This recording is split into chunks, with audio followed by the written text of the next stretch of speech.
Assalamu alaikum, namaste, sat sri akal. My name is Farheen Khan, and you're watching the Azeeza show. This is now season 2 of our program, so thank you so much for all your support in making that happen. This week, we're going to talk about the issue of single motherhood. I know last season we had some discussions on motherhood in general, and it came up, but we wanted to really take a moment to elaborate on that particular topic. With me in studio are Azza, Elsheheby, and simply Saira. Welcome. And also joining by video are Saleha Khan and Lilia from Ottawa and London. So I want to just jump right into it. So let's talk about, maybe you guys can start by introducing yourselves and then we'll get right into the discussion. Yeah, sure. My name is Azza, and I'm a mom of 2 kids, and newcomer to Canada, and real estate agent, interpreter, and teacher. Excellent, welcome. My name is Saira, simply Saira. I'm an author, a new mom, a single mom. I'm an entrepreneur. Mm-hmm. I'm also a motivational speaker and a life coach. Okay, welcome. Thank you. And I'll give, Saleha and Lilia a chance to introduce themselves as well. My name is Lilia. First, I would like to wish everyone, especially single moms, a happy new year. An amazing 2019. I am a single mom for the last, I've been a single mom for the last 4 years, almost 5 years now. A happily ever single mom. I am a CEO, founder of Lilia Inc. It's a business strategy and investment company. Assalamu alaikum. This is Saleha. I live in London, and I've been in Canada since 2001. Been a single mom, I would say effectively since 1999, when my youngest was almost 18 months old, and now my youngest is 20. He's turning 22. So now let's talk about the discussion. So what does single motherhood mean to you? Maybe we can define it a little bit for our audience. Did you want to go first? No, you can go first. All right. So single motherhood, in my opinion, is when a mother is parenting her child. She's the sole provider for the child, mm-hmm. and she's the sole caregiver of the child, right. with or without the presence of the father, or with or without the presence of and support of her family as well. Right. So you're caring for the child, and you're providing for the child, and you're raising them on your own. Right. Okay. Yeah, exactly. I would add more to this, that I see it more in a different way. Like, single mother for myself mm-hmm. is stronger woman than any other mother. That's what I see. Yeah, I know mm-hmm. she's single, but I believe that she's more powerful. Mm-hmm. Yeah, and I think one of the things is let's ask Saleha and Lilia for their comments as well. What do you think single motherhood is? Single motherhood is when a mother is raising the kids by herself, whether it's single parenting or co-parenting, which means the kids can still go and stay with the father on shared custody with the mother. But when in her household, she's the one responsible for being a mother and a dad and a household provider for the family. So for me, the idea of single motherhood, I guess the way I look at it is when you, as a parent, basically as a mother, have given birth to your child and then are pretty much solely responsible for upbringing your child. And we're looking at upbringing which is going beyond the financial side of it. So it is the emotional, the physical side, the ensuring around the spiritual growth of the child as well. So it's like the holistic 360 degrees of taking care of the children, as long as you're doing it without any sort of support and you're doing it on your own. So I think one of the questions is also, oftentimes we hear like, okay, well, there's many reasons why a mother would be single, right? What would you like to tell people about that? Why are women generally, what do you think? I would say that a woman may decide to part ways from her partner due to many reasons. It could be misalignment. It could be, domestic abuse. It could be the fact that they're just not, they were in love, but now they're out of love and they decide to do life separately. Right. And there could be other reasons where, if you're a non-Muslim, that you decide not to get into marriage and now you've parted ways from your partner. Right. So there could be a variety of reasons. It could be also death of your partner. You become a widow and now you're left to take care of your family on your own. Right. Exactly, as Sarah said, some reasons are not of our choice, and sometimes we choose to be in this road on our own because it's better to be in this road on our own. Right. So when the partner is not fitting into the family, so I think it's better to be on our own on that road. So Yeah, for sure. Lilia, what do you think? What is the prevalence of single motherhood in Canada? Single motherhood is not a new phenomenon in Canada. Actually, it's there since the baby boomers. That's where the percentage was extremely high.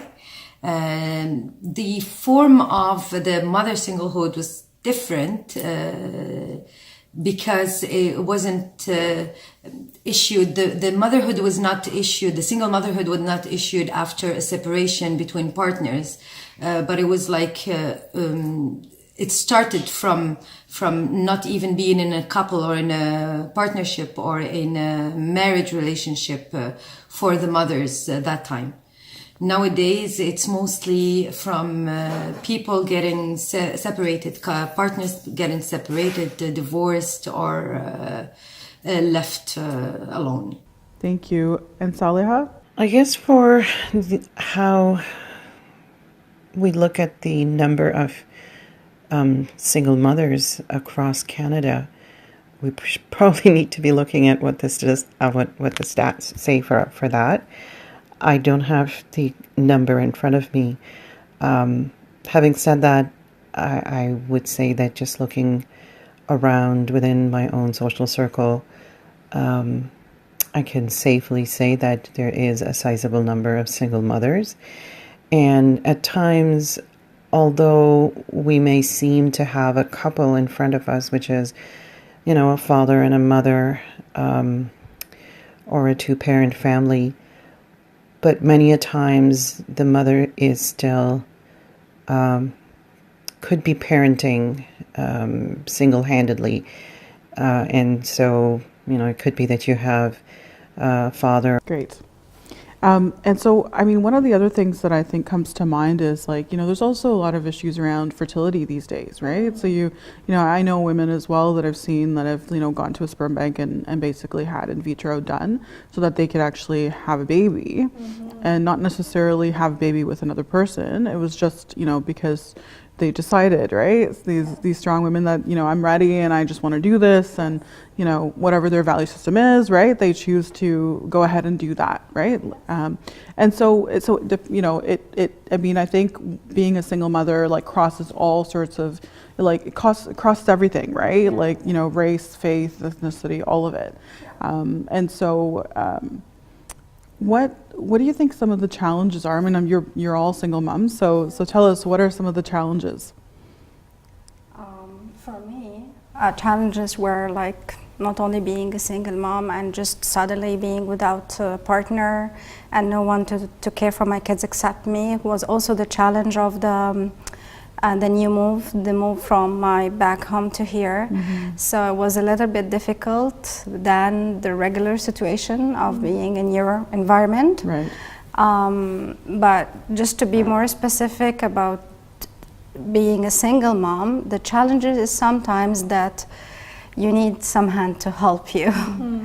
Also, it's all about the kids. Sometimes they feel traumatized because they don't have a dad, or the dad is away, or they have to just visit him from time to time. So they have lots of questions, they have lots of emotions going around. Why are we in this situation? Right. So this is I see this most of the the difficult things that I faced myself with my kids, the questions and their emotions, and how to get them out of this traumatizing feeling all the time that where is dad, why he's not around, so it's because of you maybe, and then sometimes they put pressure on you, even if they don't point a question for you, you feel when you see them like that you can't help them, or you see them struggling, you feel pain. Yeah, for sure. So I find that for me that was the most difficult part of it. Right. Thank you. I agree with those points. I would also add that I think the decision to become and step into that role of a single mom is challenging in itself, because you have a lot of pressure from family, from your community, to, if you're in a situation, you know, partnership situation in a marriage, there's a lot of pressure to make that marriage work. And when that marriage fails, you're in a situation where you're surrounded by a lot of guilt. There's a lot of pain. There's a lot of trauma, as she mentioned. A lot of shame, right? A lot of People shame project too. on you. Exactly, you project. Yeah.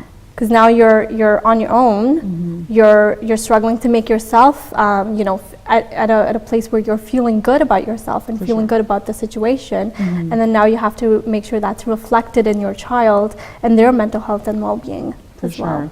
And in some cases, you know, it's that they actually, you know, like the father might be around somewhere. In some cases, there's absolutely no contact, right? There's no contact, yes. In both cases, I mean, it would be, I would imagine, equally challenging. Yeah, and it's traumatizing for both the mother and the child. Yeah. Well, if the father is around and is taking part of the responsibility and is behaving like an adult, and that would be less harmful for the kids. Right.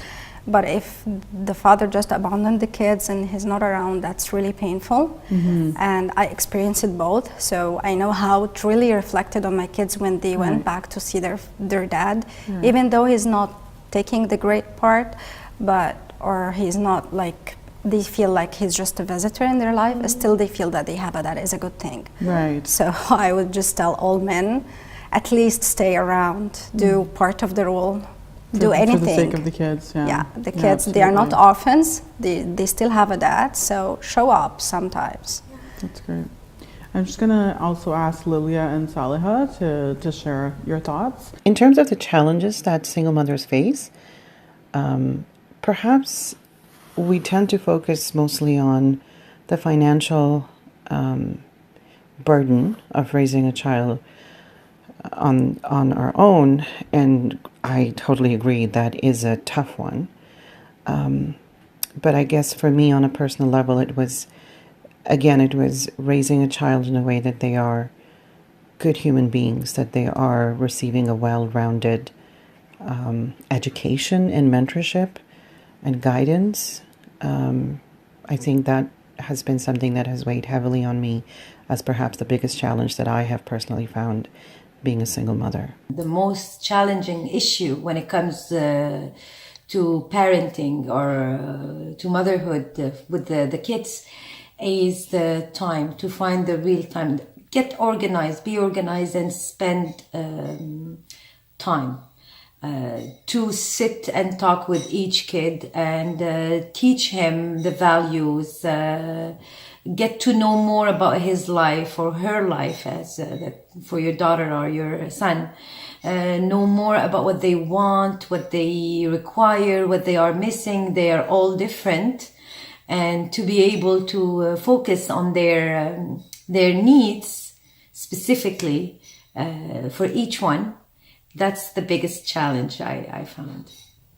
I know one of the things that you know also comes up is this idea of having a father's being remarried, right? And what the impact of that is on the kids as well. So I've heard a few stories recently about how men have gone and, you know, ended the one marriage but are now remarried to other people. And so, you know, I can only imagine what the impact of that is on the kids as well. Yeah, they feel there's all sorts of feelings on the child, you know, feeling unworthy of being loved and receiving that attention. So it can have a positive and negative impact on them. Right. And I mean, you know, what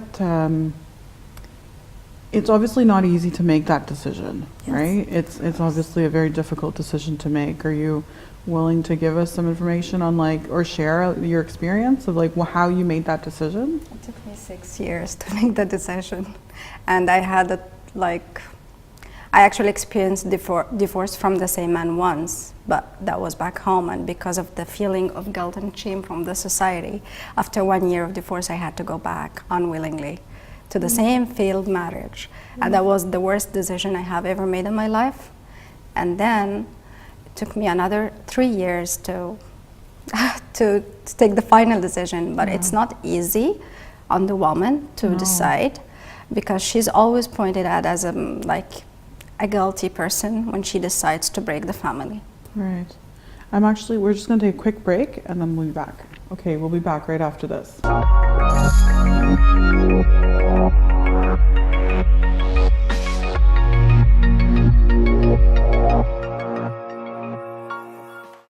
Hi everyone, welcome back. You're watching the Azeeza show, and today we're talking about single motherhood. So, we were just talking before the break about, what was it like to make that decision to have to leave and to become a single mother?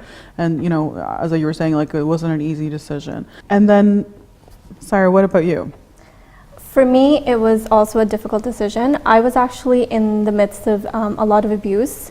Okay. So there was a lot of verbal, emotional, and mental abuse that I had to face from my in-laws who currently live in Canada. My husband, ex-husband, is in Saudi Arabia. So we were physically living apart, and the family took advantage of that. Right. And there was a lot of miscommunication. There was a lot of misunderstandings that were created between the two of us. So it was a difficult decision because I ended up becoming suicidal. I didn't want to live. So it was easier for me to decide to check out of life versus walk out of the marriage because of the pressure from the family, pressure from the community, to save face, to pretend like I'm happy, but I really wasn't. So I made the difficult decision after I think my daughter was 1.5 years old. Okay. We packed our bags and we relocated. The first decision was to relocate so that my in-laws could not get to me. Right. They would have no idea where I was. So the physical relocation had to happen, and then I contacted the courts. I did go through an imam of the mosque. Okay. So we did decide to have the conversations with the family so that we can, find where the misunderstandings are, miscommunication is. Let's clear all of that, but it did not help.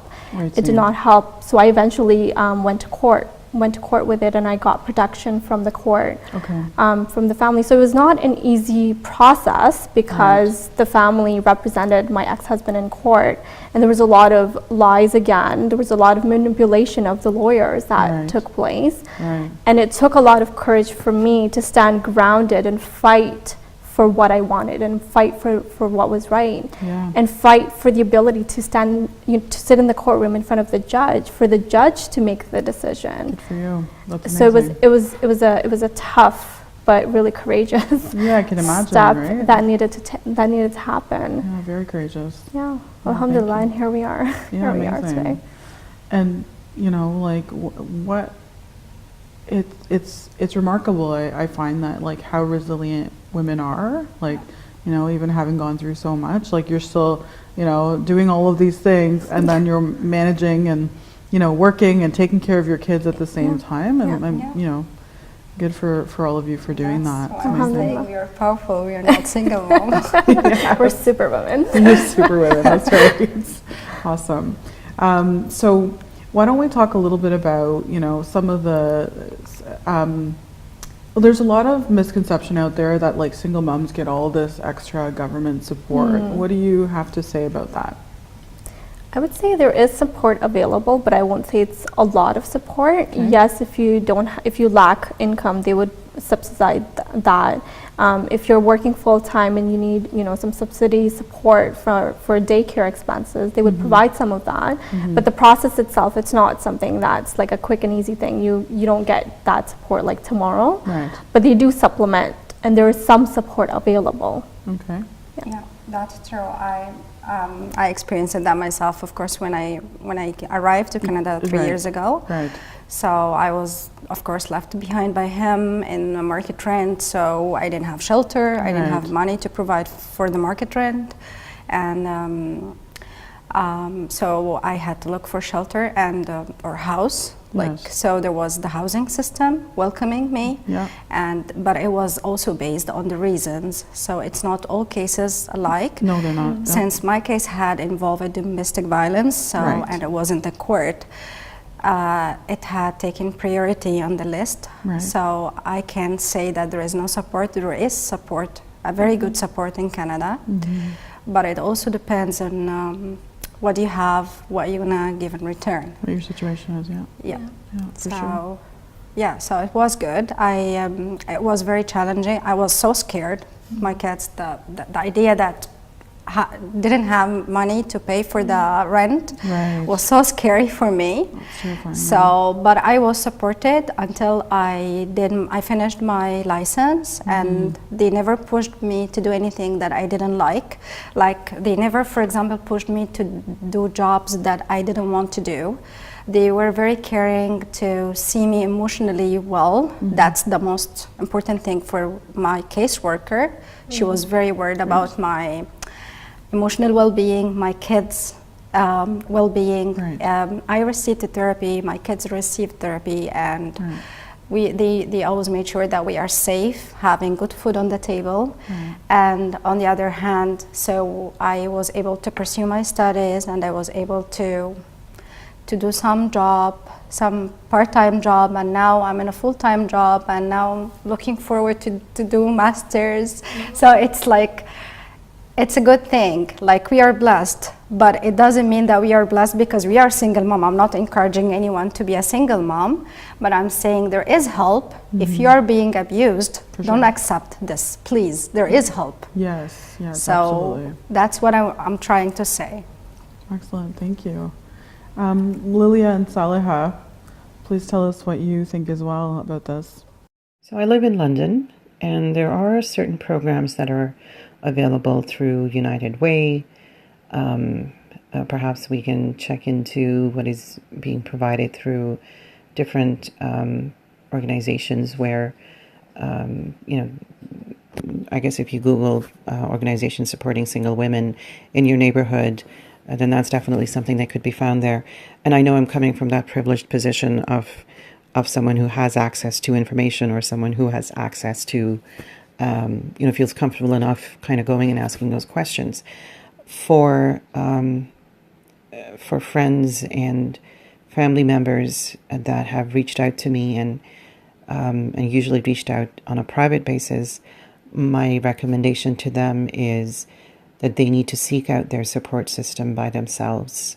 It's unfortunate that I have to say that, but it had an impact. It definitely had an impact on the, from the basis of what it is that I could do more for my children, or what is it that I could do effectively for my child. Other than that, I really haven't received any other sort of support. I know a lot of times I'd had that kind of thrown in my face. Oh, well, being a single mother, you must be getting a lot of help. And I don't think that financial help that is kind of being suggested for me is something that A, I would be happy to take, or B, is even available in the first place.